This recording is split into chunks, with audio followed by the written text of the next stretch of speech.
my special fruitcake recipe. Nice. I like that. Nice. Hello and welcome to Take It to School with Dr. Tom Prichard. I'm your host, JP John Paz. Of course, joining me, the star of the show, the former WWE World Tag Team Champion, one of the greatest trainers ever in the history of the business, the Doctor of Desire himself, Dr. Tom Prichard. Dr. Tom, how you doing today, sir? John, of all the days I could be feeling great, today's certainly one of them. So there you go. Nice. Nice. I like that. That's good. Uh What's huh. going on in the world of JPWA? Everything and nothing all at the same time. We just got done with promos. Everybody's doing a great time, having a great time. I think this is the eighth week, and so they're moving along fast. I told them when we first started 8 weeks ago, so we're gonna sail through this, and before you know it, you're gonna be going, "Wow, where did the time go?" Because while you're in the moment, you're not really thinking about it. You're just kind of doing it, and all of a sudden, 8 weeks pops up, and you say, "Hmm." So it's gonna be very interesting. Ibsen. Hello, Ibsen. Ibsen. He throws in the best trainer of all time. Well, thank you, Ibsen. I don't know about that, but I'll take it. From Barbara. Hi, Dr. Tom. Good to see you. Hope you're doing well. Barbara, I'm doing fantastic. I hope you're doing well. Mike D. Hello, Mike D. Hi, John and Dr. Tom. Hello, Mike D. Very nice. Here we go. He's got a Hall of Fame question. Will Bam Bam Bigelow or Crush ever get into the Hall of Fame? God, I hope so. I don't know why Bam Bam's not in already. That's a weird one. That doesn't make sense to me. But Well, I think it would probably have to be the time would be right, and I think wasn't Bammer's from New Jersey, Asbury yes, Park, right? yep, yep. So I would think My it would wait hometown.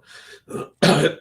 Pardon me. I think it would wait for a time when WrestleMania came back around in the Northeast, and someone was sitting around a table saying, too bad Bam Bam's already in the Hall of Fame." And Yeah, Michael Hayes would say, "No, he's not in the Hall of Fame. Maybe we should put him in." Great idea, Michael. So, but good I think Michael. Bam, Good. I think Bam Bam, I think Crush will go in as well. I really do. I think it's just a matter of time. Hello, Brian Mitchell. Hello. From Christopher Juarez, who do you guys think should be in the Hall of Fame this year? Wow, it's in L.A. Um, you know, see, when I look at the criteria for the Hall of Fame, um, I really don't know what it is anymore. No, me neither. I mean, I really don't, and I think there's a lot of things you can take into consideration. For instance, if you asked me and anybody in the South, I say pretty much anybody in the South, like Georgia or Alabama, Florida, Bob Armstrong definitely belongs in the Hall of Fame, and he is. But Bob never wrestled for WWE. I don't believe he ever traveled out of too far out of South. Did he ever wrestle in New York? I don't think. I Not that I could be can wrong. recall. Yeah. Not that I can recall either. So I think that was a great call to put Bob in the Hall of Fame. But there's so many guys in LA that were top guys like John Tolis. Blassie's in the Hall of Fame. But Tolis was the Briscoe to Blassie's Funk, I guess, is what you could say. They just had that classic West Coast angle going on for so many years. Uh, Gosh, I don't really know who's even available or who would be even be out there. Of course, Rock is going to go in the Hall of Fame eventually. We just don't know when. Yep. So Ibsen is saying that Bautista is the headliner this year for the Hall of Fame. I don't know if that was announced quite yet, but that is the big rumor out there that Batista will be in the Hall of Fame. Well deserved. Another Hollywood guy. He does a bunch of great movies. Great actor. I agree. Batista deserves to be in the Hall of Fame. That would fit. Um, and I know they want it with the theme of Hollywood. And they want the theme with the West Coast. So yeah, it makes perfect sense. I'm actually surprised Cyndi Lauper's not in the Hall of Fame. Cyndi Lauper is another one that should be in the Hall of Fame. I do agree with that. Surprised she's not I in already. That's a weird one, but yeah. well, once again, we can all ask why, and who knows? It could be because she uh, left her dressing room in Madison Square Garden in shambles, and Vince never forgot it. Hell, I don't know. That's like Bundy. Remember when he did the ads for the computers? Yeah, Vince never forgot it. Vince brought him back in the mid 90s and kept bringing it up to him again that he was still right, mad at him about the computers. Why didn't I get a cut of that? Blah, blah, blah. right, So, yeah, right. what a guy. So Yep. yeah, who knows why? I mean, there's so many things out there especially as time goes on, I just shake my head at and even stop trying to figure it out. I just accept it. Hey, Barbara makes a good point right here. She said, Bigelow or Crush, question mark? No, Dr. Tom not being in the Hall of Fame is a miscarriage of justice, which is right Barbara, on the monsoon line. yeah, Barbara, I appreciate that, but that's hardly the truth. My I was just telling John I have a great fruitcake recipe I'm going to share with him later on, but also just reading about the um, career I had is as far from Hall of Fame as you can get. But I'm okay with that. I had a blast. I had a great time. But I don't think everybody. Yeah, no, I don't think anybody could have had so much fun as I had. I mean, a lot of people had fun in their life career, but there was no such thing as a Hall of Fame when I was coming up. Never thought about it, and I'm okay with it. She wants to know, will Bruce induct you into the Hall of Fame if that ever happens? Well, we can only hope. I don't know. You got to go Cornette, no? To induct you? Hey, if Jim Cornette doesn't go in before me, there's something's Yeah. really. You talk about a miscarriage of justice because we have the Midnight Express who isn't in yet. Yeah. We have Ivan Koloff who isn't in yet. Yep. There's a lot of guys who should be in the Hall of Fame. Like Koloff years. might have the biggest victory of all time. Why? Yeah. Why wouldn't Ivan be in the Hall of Fame? Insane. Yeah. That's baffling as well. And Bruno for years wasn't in the Hall of Fame. So I think that just goes back to to having answers to questions no one's really asked, but yet they've been asked a million times. I would agree Tracy Smothers should go in the Hall of Fame. Tracy was a unique individual, and he did a lot of things that were Hall of Fame worthy. But at the same time, you got to look at who's in there and see if he meets the criteria, whatever that is. I really don't know. Mike D says Luger will be in town. You think he's going in? I don't know why he's not in either. That's a strange one. Well, that could be many reasons. Of course, I think they've always liked Lex and have done things for Lex, and I think the next thing they should do for Lex is put him in the Hall of Fame. I agree. Hello, Jason. Well, Jason, hello. I know you love the Saturn gimmick. You love that. Not Perry Saturn, the picture there. Well, I do love the Saturn gimmick. I'm a big NASA guy. Pat Tanaka, Hall of Fame. Hip hop ain't dead; it lives on. Okay, Memphis. I don't know if Pat had that Hall of Fame career or not either. Pat was in and out, and Pat was kind of Paul Roma. Good question. Not so sure. Interesting names. Yeah. The Big Show. Well, he's in AEW now, so that's probably why he won't go. Well, wasn't Rick somewhere else when he got his second Hall of Fame thing? Ric Flair. But anyway, I think they would let him out to go do the Hall of Fame. Yeah, definitely. I think Tony Khan's that kind of guy. Christian, I will say, yeah, Christian belongs in the Hall of Fame. But Ibsen once again, saying Accent Smash Demolition said the only reason they're not going in, they would have to give them $100,000. They would want to give it to charity. But obviously, they're not in because of that lawsuit. They would have been in years ago had it not been for the concussion lawsuit. Well, The only way they'd go in, they're putting restrictions or conditions on why they'd go in. So what they're really saying is they don't really want to go in that bad. I mean, it really doesn't mean that much to them because they know they're not going to get $100,000 to give to charity. So um, I think that's their way of saying, nah, we're okay, we're good.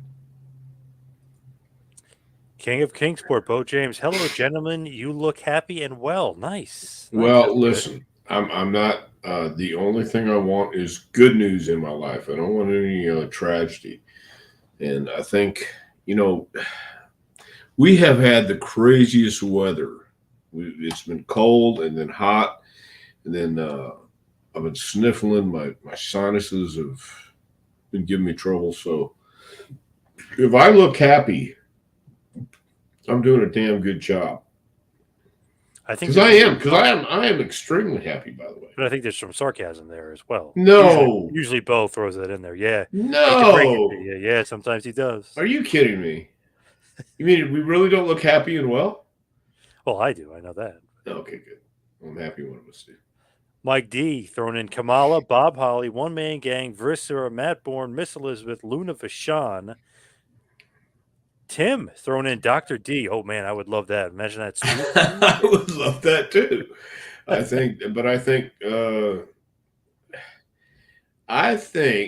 David Schultz has lived long enough to realize why things happen the way they did. I think he would be. I think he'd be a great guy to have in the Hall of Fame this year, especially. You know what's interesting? At 5:00 in the morning on Christmas, I got a text message. The first Merry Christmas, Dr. D. David Schultz. Could you believe that? I didn't even know you knew David Schultz. Oh yeah, Huh? know him pretty well. Yeah. Oh yeah. So Okay. it's funny though. It's like this mean, nasty guy. You watch him stiff Hogan. You watch him do it all. You beat the shit out of John Stossel. Wishing me a Merry Christmas. First guy. What a nice guy. Well, how lonely must he be? Yeah, well, that's true too. Well, there you go. I mean, Al Snow Hall of Fame. I could see that. I could see Al being in the Hall of Fame. Vince Russo. I don't know about Vince. And I only say that because I just don't know that it was Hall of Fame worthy. Ole Anderson. I don't think Ole would I think he ever turned get him in the down. Hall. He might have turned him down. He probably did. The Horseman year, yeah, because they put Yeah. Barry Windham in. They supposedly wanted Ole. He didn't want to do it. Yeah, and there again, see, there's a lot of elements that nobody really considers, and especially back in the day when there was a lot of things taken personally when Vince took over, and some people never got over it. I don't think Ole ever got over it, or ever will. Terrence Ward. I really would love to see the Midnight Express in the Hall of Fame. Do you think that they are closer this year to that happening? I've seen a rumor out there that Cornette and Lane, Eden, and maybe Condrey might get in this year. Don't know if that's true because I hear that a lot. But what do you think about that? I think it would be a crime against humanity if they're not put in the Hall of Fame. If not this year, certainly soon. And I think it definitely should be Jim, posthumously Bobby and Dennis and Stan. I think all of those guys were hugely instrumental in changing tag team wrestling and changing the way the business was done in Louisiana for all those years. And they should have already been in, quite honestly. And I think Jim Cornette definitely. Paul Heyman will certainly go in as well, but Jim Cornette and Heyman were two of the biggest name managers ever. Who, my God, I don't know if you can if there's anybody else compared to except Bobby Heenan. So I think the Midnight should go in. They should have been in already, but if not, then they certainly, I think this year would be a great time to put them in. Barbara says Midnight Express should have gone in with the Rock and Roll Express. I agree. I agree too. I really do. I think they should have done it when everybody was still here. Magazine Retriever saying WWE keeps postponing Bam Bam Bigelow's induction into the Hall of Fame. Yes, they do. And for whatever reason, sometimes they do. Now, Yeah. Bo. No, Bo. Bruce Prichard, No, Hall of wait a Fame. minute. Boo, boo. No, I'm not going to boo that, but I'll say he'll get in long before I do. Way long before I do. See, I didn't think Paul Bosch was going to be put in the Hall of Fame, but yet he was. He was put in. So. I'm joking, though. Bruce would deserve it. I mean, supposedly, according to so many people, the greatest producer of all time in WWE history, as far as behind the scenes. So you got to give Bruce his due for sure. And Brother I give Love. Bruce his due. Yeah, I think Bruce definitely deserves to be in the Hall of Fame for all the stuff he did do and his tenure there, because anybody who's been there as long as he has, certainly doing something right.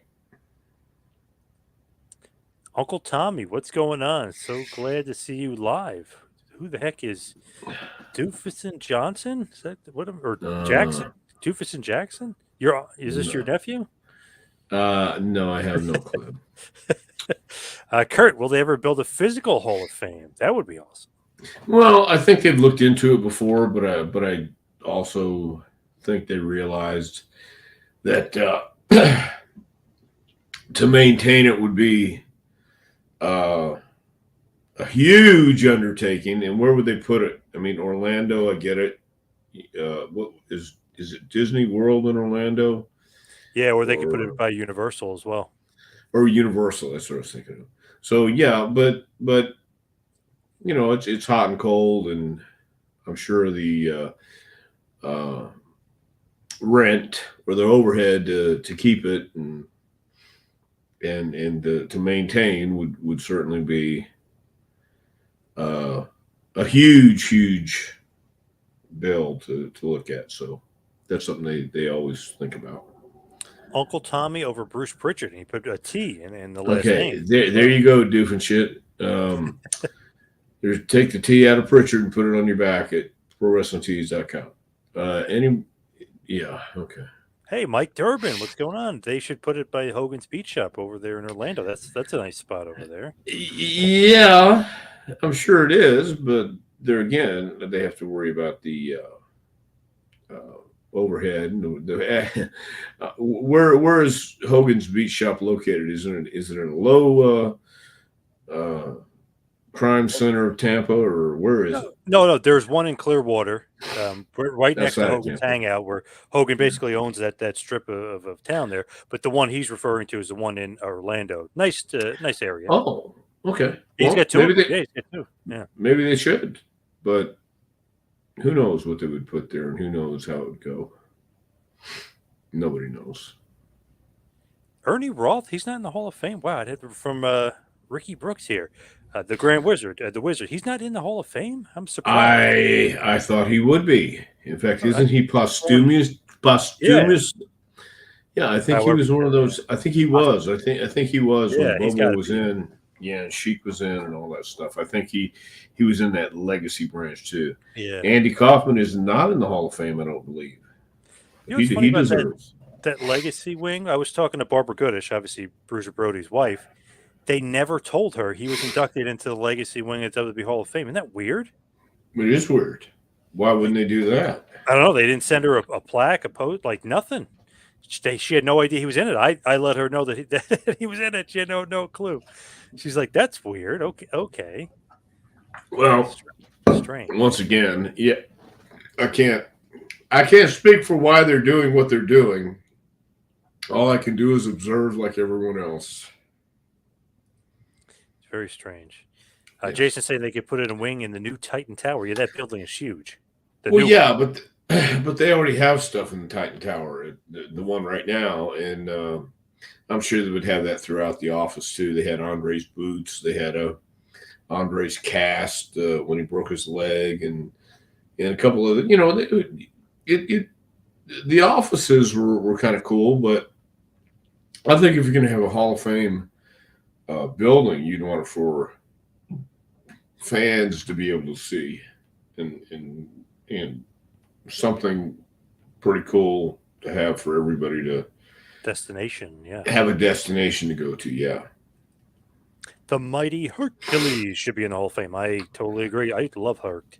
He was awesome. I don't know why some of these guys aren't. It doesn't make sense. Well, I'll tell you why. Because sometimes, well, not sometimes. I think it's one of those things that uh, you learn while business is business. Sometimes there's some personal feelings involved, and I don't know if Herc was. I mean, I liked Herc too. I knew Herc from the first time he broke in Texas, and so Did you ever see his last match against Sid? I believe it was at MSG. I think it was 1992. He basically takes a power bomb from Sid, 1, 2, 3, no sells it, gets up and walks out, and he's done with the company. right. Well, That could be Vince could be like, well, screw this guy, you know? yeah, just doing something like that. That's exactly right. It could be that, and for whatever reason, sometimes stuff like that happens, as we all know. It can happen in any job, anybody else. How come Dr. Tom didn't go in with Sonny, the other body Donis, whose name is Skip, Chris Candido? How come Skip and Zip, who you wanted to avoid the You body? see what I mean? Yeah. You see what I mean? Skip and Zip, WWE Tag Team Champions. Come on. Yeah. It was the most unforgettable team in wrestling. It's because Sonny was Sonny, and we were what we were, and she didn't want us to go in, and they didn't want us to go in, so we didn't go in. And I don't think the Body Donis had a Hall of Fame career, but Sonny, she was the most downloaded woman on AOL when AOL was just coming out. So that's why she was in and we weren't, because we weren't downloaded at all. Yep. She beat Cindy Margolis, who was dominating at that point. Yep. Well, look at her now, huh? Something to be proud of, right? Well, yeah. Well, we can't look at her now. She's behind bars, but yeah, I know what you mean. That's right. That's right. Yeah, and you're not hearing anything about her. That's why she's still behind bars until she won't be. But I think she's going to be behind bars for quite some time. Brooks is here talking about Jerry. We talked about Jerry last week. Check the archives on that one. But obviously, this kind of question with Jerry Jarrett turns into the topic at hand, the Ultimate Warrior. Your first time meeting him was down in Memphis in 1985, correct? Yeah, that's correct. He and Sting showed up, and I think one of the first matches was against Frank Morrell, the Angel, and good gosh, maybe Phil Hickerson. I'm not really sure, but I remember Frank talking about going over the match with those guys, and Warrior just didn't want to listen. He wasn't going to sell for a couple old guys like that. And Jerry Jarrett told them they'd never make a dime in the business. Quit the business. You want some advice? Yeah, find something else to do. But then they went to Watts, and I think Warrior went to Dallas, and Sting stayed with Watts. And,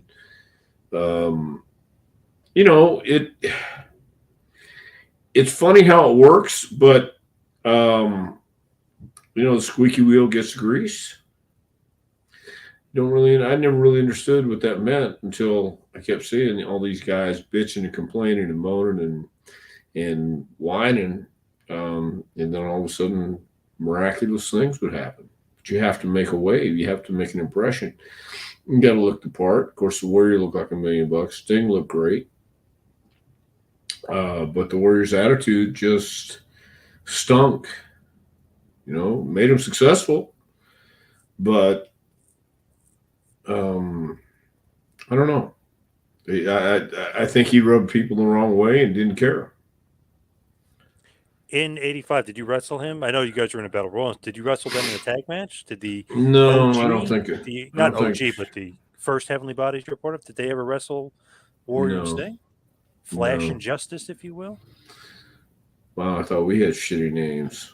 The Freedom Fighters, Flash and Justice. Yeah, horrible. Right. Yeah, well, no. Blade Runners is better, obviously. Yeah. Yeah, that's much better.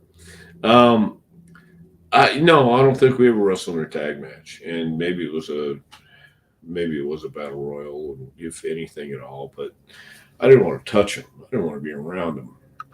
I was around the Warrior for a little bit when he first came in, but but he was one of those guys who would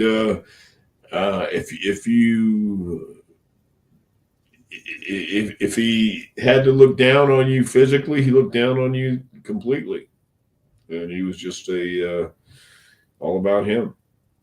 You didn't The want to work with him? service. No, I didn't want to work with him. Didn't want to touch him. Didn't want to be around him. They were hurting people. I don't want to get hurt. I don't. I don't want to be fodder for the Blade Runners or Flash and Justice or whatever the hell they were called. No, I sure didn't. Yesenia, hello. How are you? How are you? I'm tremendous. Interesting question here. Did Rick Rude beat up the Ultimate Warrior? I wasn't there. We heard the story. You know how sometimes in wrestling it would travel from locker room to locker room, and somebody who knew somebody would talk to somebody in the other territory, and I think that was something that everybody couldn't wait to tell because Warrior was such a dipshit, and I believe Rick did beat up Ultimate Warrior. I think Rick could have probably beat up anybody you wanted to back in those days. Some people said he's the toughest guy to come out of Minnesota, and God knows how many tough guys came out of Minnesota. So yeah, there were a lot of tough guys. I think there were a lot of tough guys that came out of Minnesota, but Rude was one of those guys that I think it goes back to you give respect, you earn respect, and then you get respect. And Rude was all about respect, and the Ultimate Warrior was all about disrespect, in my opinion.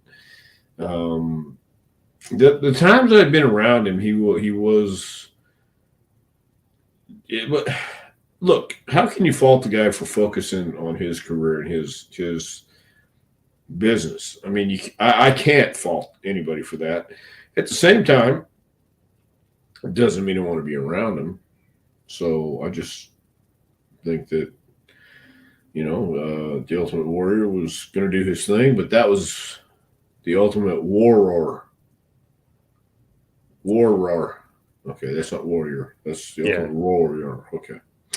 Anyway, yeah, it's okay. They did have a couple great feuds in the WWF. I know, obviously, if Warrior would get stiff in the ring, Rude will go right back at him. Obviously, I mean, he's that kind of guy. He's not gonna, he's not gonna take that from him. But they did have a few feuds. I mean, over the IC title, which was great in '89. Then they had a feud in 1990 over the World title. So they worked a lot together. And if they got in a fight, I mean, I guess they smoothed it over. Well, you'd have to because it's business, and I think Vince would get the guys or Pat or whoever the agent was, get everybody together and say, look, this is business, and you guys look the way you do, and that's why you're working together, and that's why we're doing what we're doing. So I think they both understood they could make money this way, but then again, that didn't solve the problem or dilemma when you came back and the guy is complete Looney Tune and doesn't want to listen or can't listen or doesn't want to learn or can't learn. The Ultimate, he worked with Andre, the Ultimate Warrior did, and Warrior slammed Andre too. It's a work, Dan. It's a work. If Andre didn't want to be slammed, he wouldn't slam. And I don't think anyone's knocking a true legend, the Ultimate Warrior. I think that we're just stating facts. And I knew him and you didn't, so there. What is that Andre story? Because I know Andre, according to Heenan and a bunch of other guys, had to knock him out on a house show once for getting stiff with him. Wouldn't do that on TV, obviously, because he doesn't want to hurt the guys, what Vince is doing with him. But he apparently knocked him out on a house show.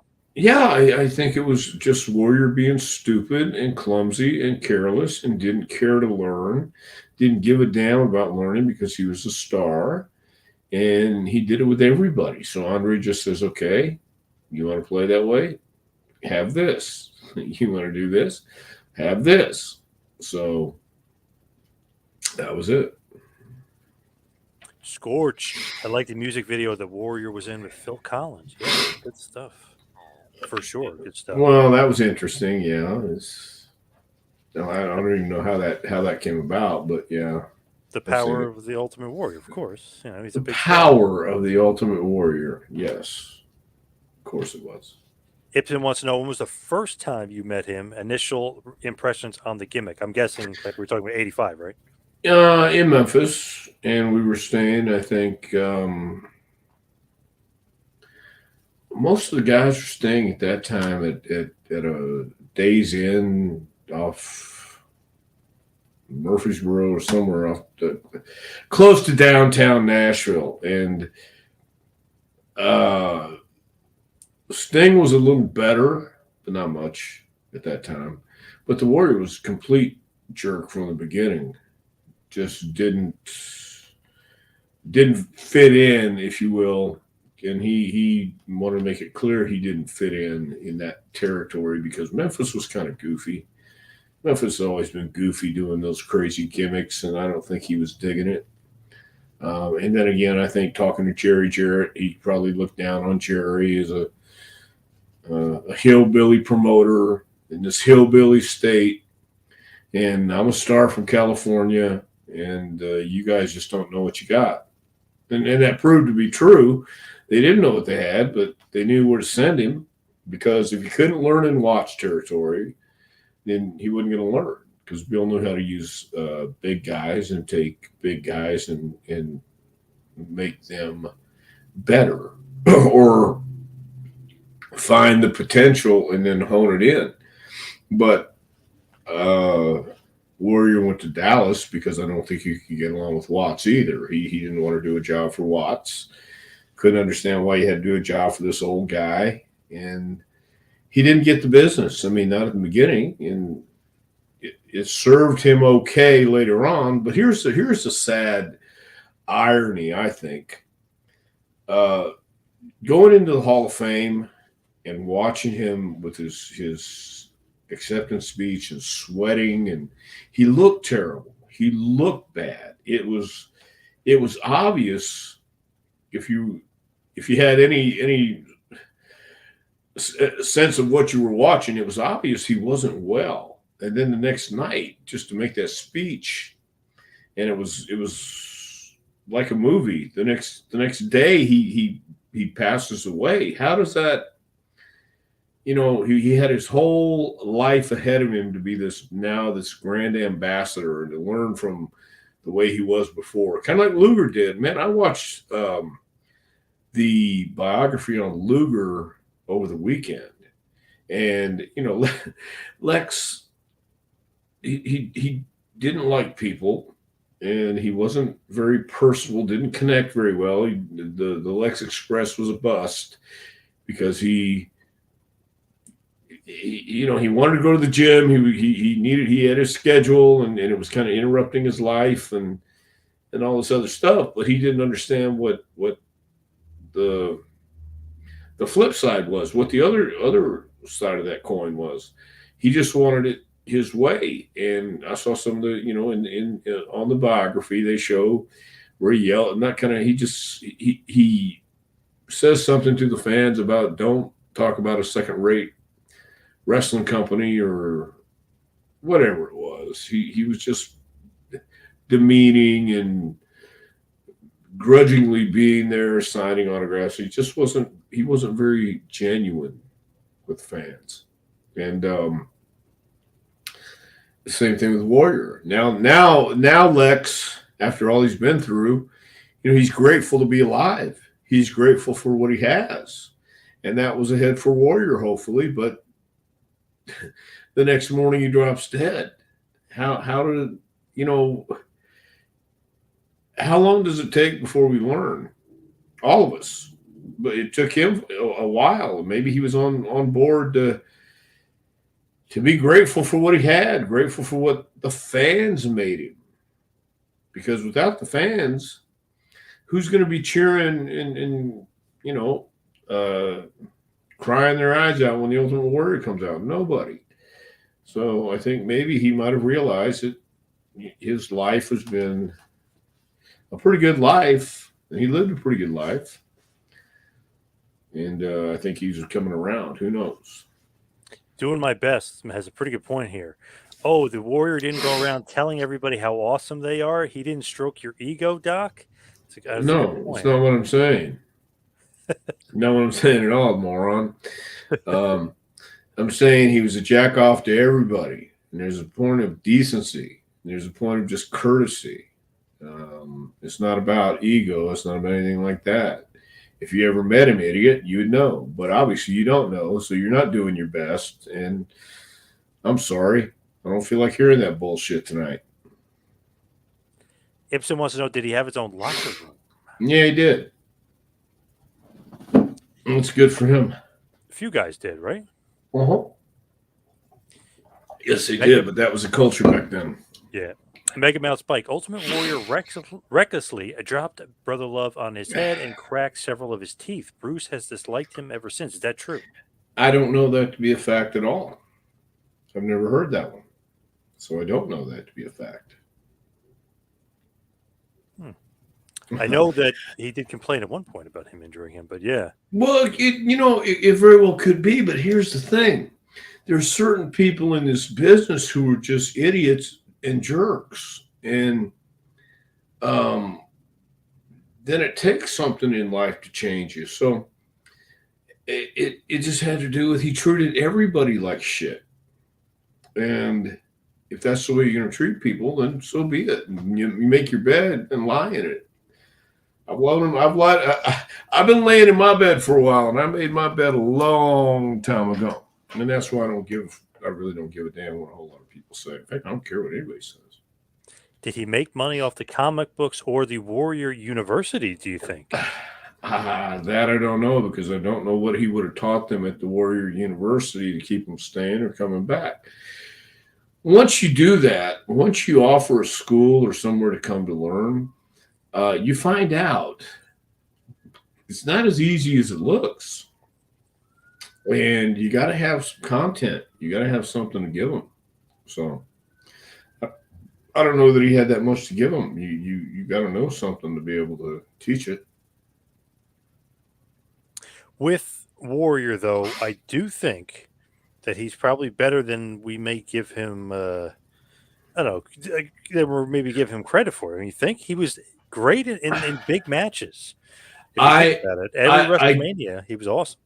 I give him all the credit in the world for being able to have that charisma shine, go to the ring and do what he did. I'm not saying he wasn't a tremendous performer, but as a human being backstage, there were times when he was unbearable for certain people.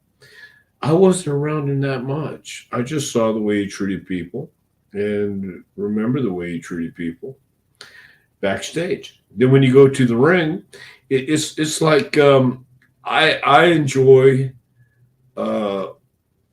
watching great guitarists and great musicians perform, but I've also met some after the show, and I understand, man. It's after the show. You're tired. You're done. It's your job. That's all. I get it. Understand it. Same thing with the Warrior. But when you're back there and people are trying to help you, and you scoff it off, and you're green. I'm talking about in the beginning, especially. You're green, and people are trying to give you some helpful hints. At least have the common courtesy to listen, try it, because you're in a business you know nothing about. You've been training in California with that group, and now they're trying to get you out in the main population of wrestling, and you don't want to listen to the guys that you're about to work with. Okay, then don't. But then don't bitch if things don't go your way. Well, Vince saw something in him. Vince Sure, liked him a lot. No doubt he was a huge star. I'm not saying he was not a huge star. I'm talking purely about treating people with respect, treating people and being a decent human being. When you're in that spot as the Ultimate Warrior was, Hulk Hogan did a great job meeting fans and treating people with respect. That's all. I mean, I'm not saying you have to be a great human being to be a great performer, but you have to give it to the guys. Let's talk about Hogan for a minute. Here's a guy who had every right, every reason to be a prima donna. Every reason. He changed the business before the Warrior even came along. Then the Warrior comes along and believes he's the end all be all, or be all end all, however you say it. But back in the back, if people tried to help him, which I think eventually they just stopped, and he didn't want to hear it because he knew everything. Nobody knows everything. And that's the only thing I'm saying. What do you think about Hogan fair and square, WrestleMania 6, losing right in the middle to Warrior, really putting him over?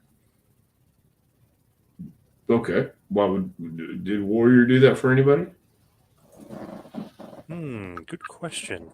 Straight up job. I don't know, actually. I got to think about that. So ask yourself that. Slaughter beats him, but Savage cheats. Yeah. Okay, right. So I mean, Hogan passed the torch. I dare say I don't think the Warriors' reign was as impressive as they thought it was going to be, because once you've seen the Warriors shake the ropes and blow up, you've seen Warriors shake the ropes and blow up. That's just my opinion. When he came back and had the match with Hunter, what was that, WrestleMania 12? What was that, 12? Okay. I think he was trying to make amends, or at least be better than he was the last time, because he's seen the change and seen there were different people in the locker room, and personnel had changed, and the ones who were there had changed through the years too. And I think he was realizing he needed allies, and I think he was looking for allies. And maybe it was Hunter, maybe it was Sean, maybe it wasn't. But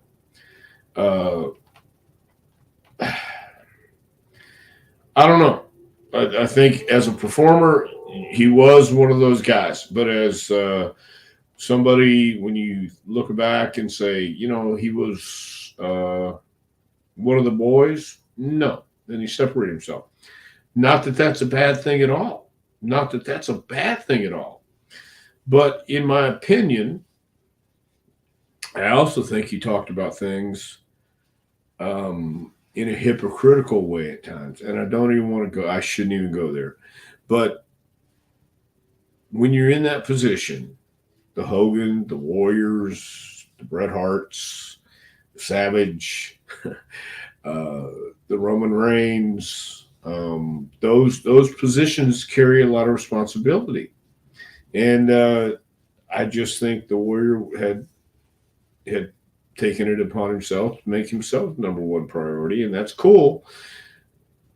But he didn't know how to do the other stuff, like a Hogan, or a Piper. If Piper talked to anybody, they were the only ones in the room. They were the only ones in the world if it really come down to it, because he paid attention.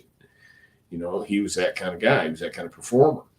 Hogan, the same way. He knew, people may not remember what you say, but you remember how you said it and how you made it feel. Well, same thing with Warrior.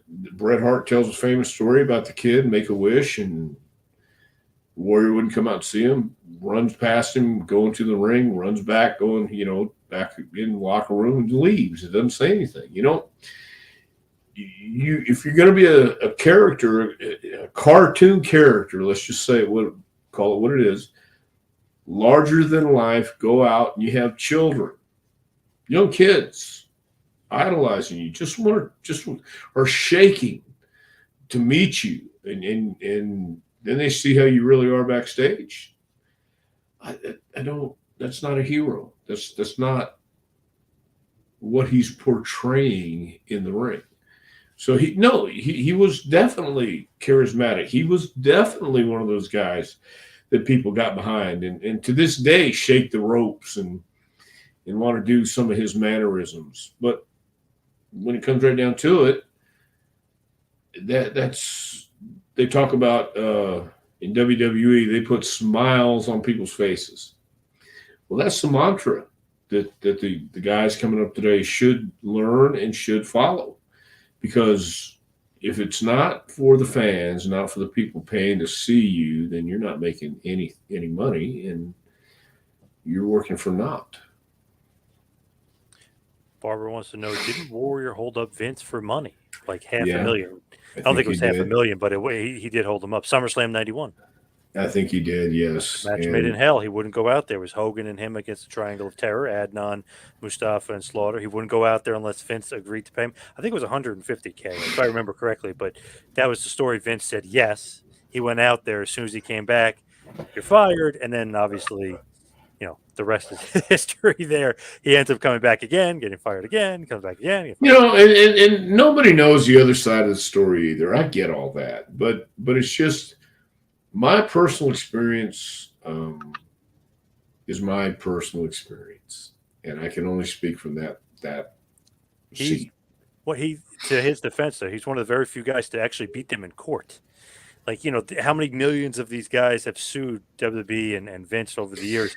I don't know. Only two Jesse people. Ventura won, didn't he? Ventura, Warrior. There's somebody else I'm forgetting. There's So only like a the other handful of guy to guys. be in court. There was one other guy at least, Yeah. So I mean, yeah, but that's great, and it's fine. And I'm not saying he shouldn't have done that. I'm not saying any of that. But what I'm saying is, his attitude was really lacking back then, in my opinion. Bo James, it says, "Watch your mouth talking about Tennessee wrestling." I think that was from before. Interesting. Wait a minute. Now hold on here. What did I say about Tennessee wrestling that could be considered derogatory or out of line? I don't know, but you know how he loves his Tennessee wrestling. I mean, he's a Well, who doesn't? Listen. I live in Tennessee now, and I can appreciate Tennessee wrestling, but I don't know what. No, I'm not saying he wasn't cool, Dan. And you're missing the point. I don't know that I didn't say the other warrior wasn't cool. He looked great. He was a cool superhero, but it's kind of like if you've watched The Boys. What was the guy who's the Flash in the Boys? You haven't watched The Boys, have you? No, it's awesome. I love that show. Okay, what's the name of the guy who's? You're talking about Homelander, the guy that's the USA No, guy? I'm talking about the guy who was Flash, who did the Flash gimmick. Oh, I in The forget his Boys. name. Okay, well, yeah, I mean, he was. They were all cool, but behind the scenes, they were Yeah, they're they were dickheads. Yeah, yes, they're the that's my heels. Yeah, point. yeah, That was your warrior, and Homelander was the warrior, if anything yeah, else. Mr. yeah. USA and by God, but when you get behind closed doors, no. So that's what I'm saying. He was cool, no doubt. Those guys were cool, no doubt. But you're asking me what I think about him. Well, that's what I think about him. You have your right to think about whatever you want to think about, and I have my right too. Doing my best is back. He said you actually got your PhD from Warrior U. That would be I got awesome. my PhD from some you. That would actually be pretty awesome if you did. Barbara saying Jake the Snake Roberts held a grudge against Warrior for years. He said Warrior apologized to him, and it diffused the anger there. So interesting. Well, that's cool. It made up. I Yeah. mean, yeah, I've heard that on when Warrior came, and Jake said, an asshole's going to get into the Hall of Fame, and Jake said, well, two assholes going to get in the Hall of Fame. So look at that level.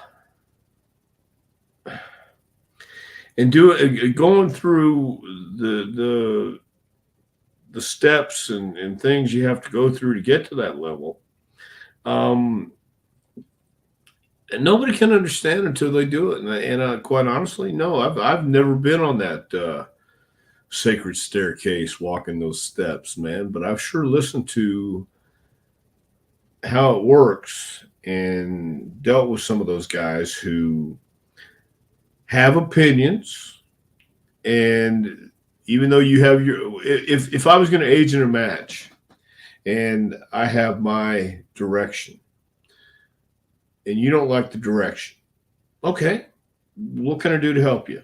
Well, do you want me to go talk to him, or do you want to talk to him? Well, let me go talk to him first, see what I can do. And if that doesn't work, then you go talk to him. And there's always some underlying current. And even when you talk it out and you think it's all worked out, you watch pardon me, you watch the match and you see it go nothing like he talked about, and you have to go behind the agent's back or whoever it is. Sometimes your opponent's back, and I think that's was more prevalent even back then back in the day than it is today. I'm sure it still happens today, but that's just the nature of the beast. And I'm not saying Ultimate Warrior wasn't cool. I'm not saying Ultimate Warrior didn't draw. I'm not saying he wasn't a great persona and character. What I'm saying is afterwards, he lacked what some of the guys had, like a Hulk Hogan, who understood his role, understood where he was a hero to so many people, not just kids, some adults, some people who just saw this guy and fell in love with the character, fell in love with the person, fell in love with a guy who had his own demons, had his own personal problems, had his own family to look to, and my God, if you look at the things that happened to Hulk Hogan through the years, he refused to do things and all that stuff. Not always the most popular guy in the room either, but we weren't talking about Hogan. We were talking about the Warrior. Hogan made money for all those guys, so they can't Yes, really he say did. much. Yeah, they can't say much. Ragu had his first comic. It was a thesis for Destrucity, which is his great little saying there. Remember, he used to always say Destrucity. It's like, I'm familiar with this. yeah, I had a young student who studied Warriors Destrucity to the letter. wow. Oh yeah, man. Wow, awesome. Not Nice. saying he wasn't. Look, Warrior was influential, and no doubt, and Hunter did a job for him because it was what Vince wanted, and I think they all thought Warrior was a changed man, going to come on board now. We can do business. So, Hey, everyone always talks about the curtain call May 19th. They sold out MSG. They did really well that night. I hate to break to everybody, it had nothing to do with Michaels, the Click, or any of those guys. The only person that was advertised for that show that they promoted was the Ultimate Warrior. So Michaels takes the credit because he was champion. He was drawing terribly before that. They put Warrior on the poster, said his return to MSG, first time in 4 years, come back to MSG, and sells it out. So I got to give him a little bit of credit sometimes. you just don't like Shawn Michaels. Well, he was not a good draw as champion. Let's be honest. That's why they broke. Well, neither to begin with. neither was the Ultimate Warrior. Yeah, but I guess there's levels to this where Warrior was a better There's draw. plenty of levels to it. That's what he was I'm no saying. Hogan. Yeah, we could take it to whatever level we want to go to. We can argue about this level, then we go to that level, we go to this level. I get it, but there's some guys who just you can't help but want to see them. I worked in Memphis with two guys from Warrior University, Lance Jade and Bobby Bronze. Wow, is that true? Bo James worked with. I think Bo James is telling a complete out and out lie now. I think Bo James is just lying. I don't think he even knows. Alpha Male wants to know what did Warrior bench? What was his max? I never worked out with a Warrior, so I have no idea what his max was. He was pretty jacked. I would imagine it'd be pretty high, probably maybe 500 pounds or something. I don't know for sure, but well, at least I think he probably got about 959 pounds. He's that jacked. I don't know. I don't have a clue, man. Look. He was dedicated, no doubt. He was the guy who would certainly work out in after the show. 2, 3 in the morning. I know he and Vince would work out occasionally. So there's no doubt he was that guy. And he was the guy, especially for that time, who was a walking, talking superhero. And coming out shaking the ropes, he was different than anybody else. And he was a real life superhero. No doubt. But once the lights were off, then he became a complete asshole. Daniel Cooper wants to know, did Rick Rude slap him? We were talking about this earlier. I believe so. I believe there was an altercation between those two boys. Could be. And again, I think Warrior, once he found out who he's messing with, went, "Oh, wait a minute, I don't know if I want any of this." Just my perception. I wasn't there, so I don't know. Vince liked his body. Yeah. I think a lot of Yeah, people. Yeah. No doubt. yeah, a lot of people did. And Vince liked his charisma. You can't teach what Warrior had. You can't teach the charisma. You could teach him where to be at certain times, and you could see Hogan during the match trying to calm him down that they had. So, no doubt. Ultimate Warrior also has the best win-loss ratio in wrestling history. I don't know if that's true, but I'm kind of leaning towards maybe. Yeah. Well, okay. I've never really looked at his win loss ratio, but I believe it. To me, though, Warrior, one of the best big match wrestlers. I know it's a small sample size, but look at all the WrestleManias. Rude, Hogan, the Macho Man match is unbelievable. WrestleMania 7. Slaughter, Royal Rumble. I mean, SummerSlam 90 against Rude. He had whenever the big lights shined most, he definitely showed up, and he was definitely having those good matches for sure. Okay. He did. No doubt. No doubt. I mean, and it really doesn't matter if he could work or not. It's not about the wrestling. It is about what you got to get people to watch. I've watched many matches where I thought this is going to be awesome because these guys can't miss. But once they got in the ring, example, just last week, I watched the Sami Zayn Roman Reigns match. Okay. You're going to tell me 2 years ago Sami Zayn was going to be wrestling Roman Reigns in Montreal? No. I don't think anybody could see that. But it just goes to show you,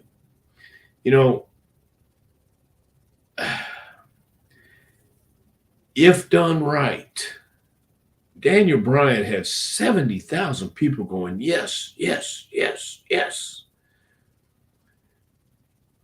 Sami Zayn and Roman Reigns, I timed it. It was 4 minutes and 10 seconds. They didn't do anything. And the people were going nuts because they knew Sami was going to win the title. They knew he couldn't lose in his hometown. They knew from the when the bell rang and they were ready for it. Took it away. But they gave him the action throughout. Warrior could do that. He could do that. But he didn't know how to do a match like Daniel Bryan and Triple H or Sami Zayn and Roman Reigns. So it was a different era, different time. And for that time, it was superhero and action heroes. Then it became Daniel Bryan's time. And he proved that he could get over just like the big boys because he had that intangible it factor.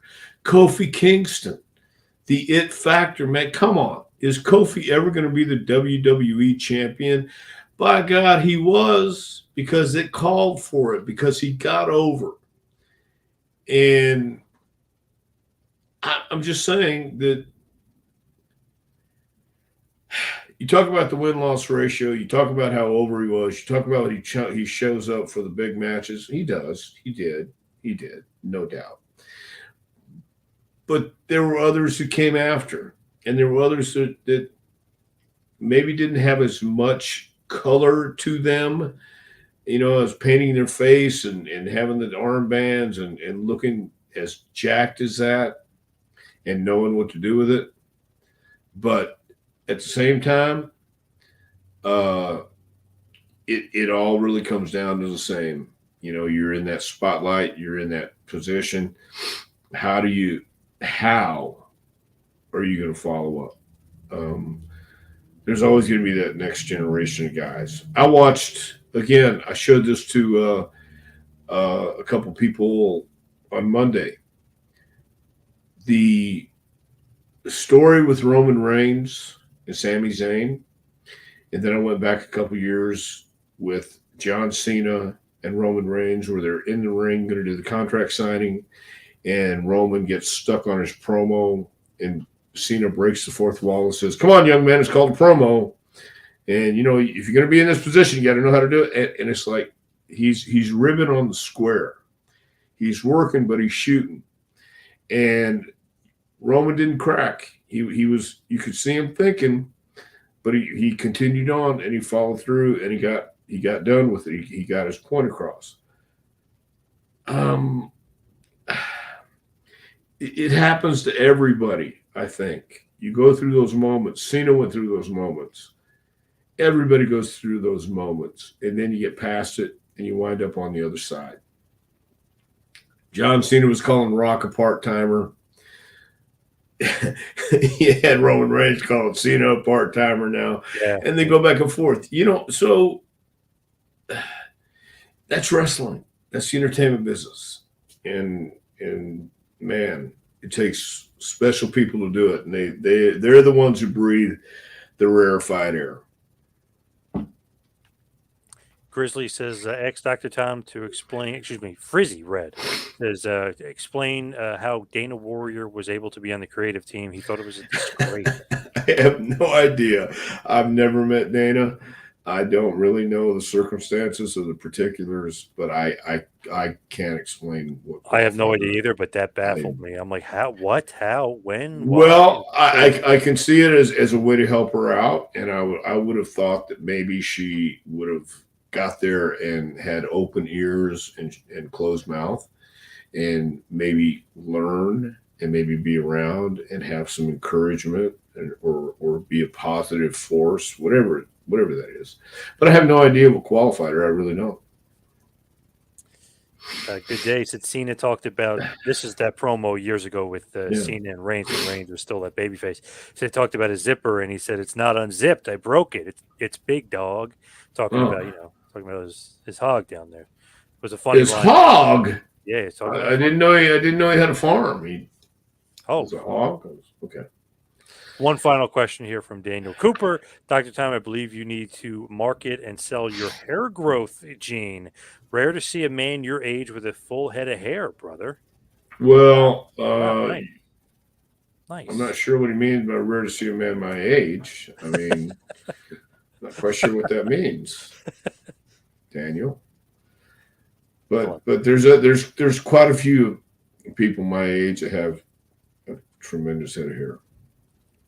Barbara says, please don't forget to tell us where you can get the book, Dr. Tom. The Ultimate Warrior benefited from it. Yeah, that's true. But that book can be got at jpwrestlingacademy.com. It's on the front page. Just hit the training tab on the front page, and it'll take you right to order that book. It's a book of suggestions and ideas, and has some drills in there as well. So jpwrestlingacademy.com. Also can tell you all the upcoming dates for our next class, which I believe starts April 3rd, coming up. And I know the school that MJF was trained by, Creative Pro, they use this as their curriculum there. So not too bad there, Dr. Tom. Yeah. Kurt Hawkins has told me that. So very nice. Yes. Of course, follow me on Twitter and Instagram at 2Man Power Trip. Check out the website, tmptempire.com. Follow Dr. Tom on Dr. Tom Prichard on Twitter. And, of course, go to ProWrestlingTees.com. What else do you got going on, Dr. Tom? Absolutely nothing. We're doing JPW. Now, Bo, hold on just a minute, mister. It's not a wig. Although, wait a minute. All right. Bo James has been picking a fight all night tonight. I think there have been a few people trying to pick a fight. Yeah. So would you rip the Waffle House or something? What's going on? I'm not sure what the No, I'm not so sure what's going on tonight, but I will tell you this, man. It's never ending in my life. So again, I think this cold and hot is kind of mess with my sinuses. So true. Other than that. Thank you, Dr. Tom. Thank you, everybody out there, for the questions. Thank you, everybody, for listening. See you right back here next week for a little Take It to School with Dr. Tom Prichard. We'll see you next week, folks.